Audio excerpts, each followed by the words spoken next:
Women older than 80 years referred for urodynamics. Is there an incidence of anticholinergic burden and conclusion?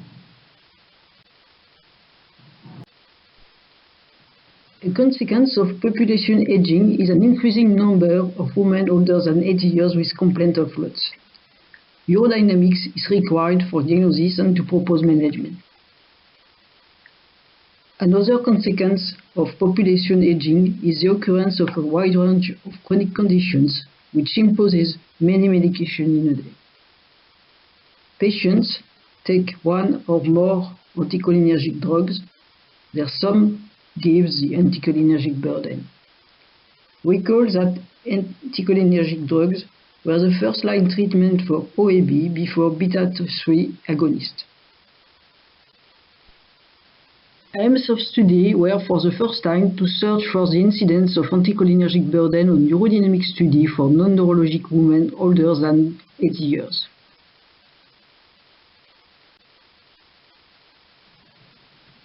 Retrospectively, 117 urodynamic tracings of non-neurologic women older than 80 years who complained of various LUTS were analyzed.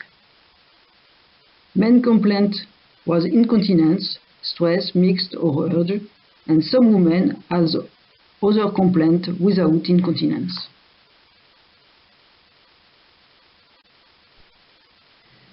Anticholinergic burden was estimated using the anticholinergic drug scale. Urodynamic diagnosis was posed according to the ICS-IUGA recommendations. Detrusor overactivity with impaired contractility, detrusor overactivity, detrusor underactivity, low bladder compliance, and urethral dysfunction. Some investigations were found normal. Some combined diagnoses were observed between DO, DU, DHIC with intrinsic sphincter deficiency.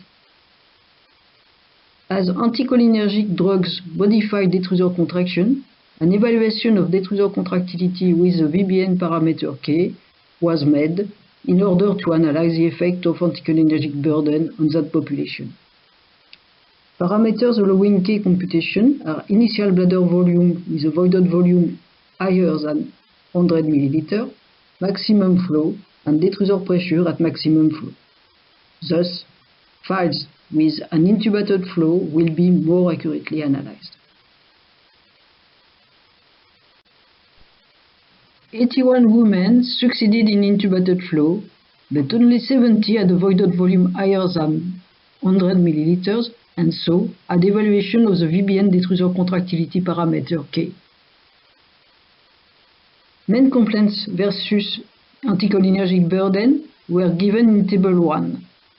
There was no significant difference of K value between main complaints, but we observed a high anticholinergic burden for complaint of mixed and urge incontinence.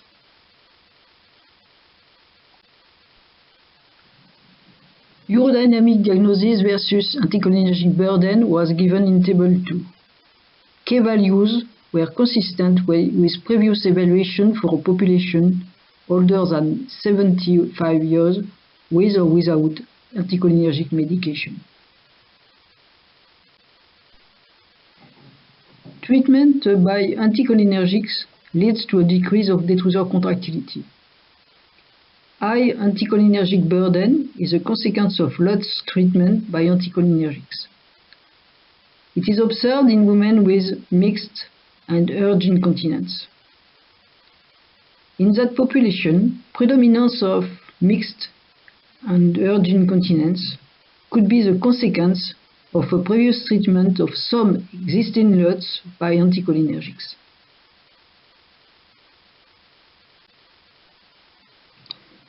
Despite the small population, some trends can be proposed.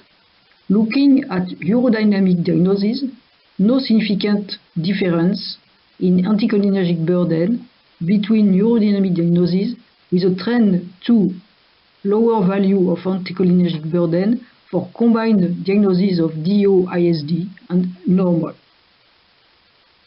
An intriguing result is a high anticholinergic burden for women with ISD diagnosis.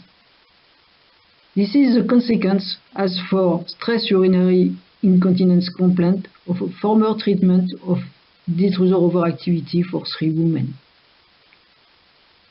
The last question is there a decrease of detrusor contractility associated with anticholinergic burden? The values of the VBN parameter K of detrusor contractility are low. This could be explained by an important decrease of detrusor contractility with aging, but K values are consistent with previous evaluation in a population older than 60 years without reference of anticholinergic burden. In conclusion, for the first time, incidence of anticholinergic burden on urodynamics is studied in an oldest non-neurologic female population. High anticholinergic burden is associated with the complaint of mixed or urge incontinence and dysuria frequency. The small samples of urodynamic diagnosis prevent to give reliable conclusion on incidence of anticholinergic burden on urodynamics conclusions. Prescription of anticholinergics remains low to avoid adverse event.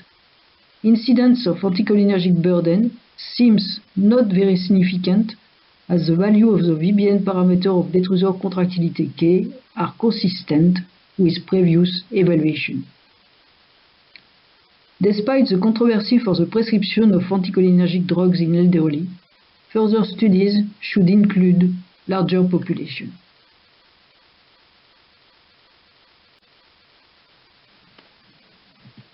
Thank you for your attention.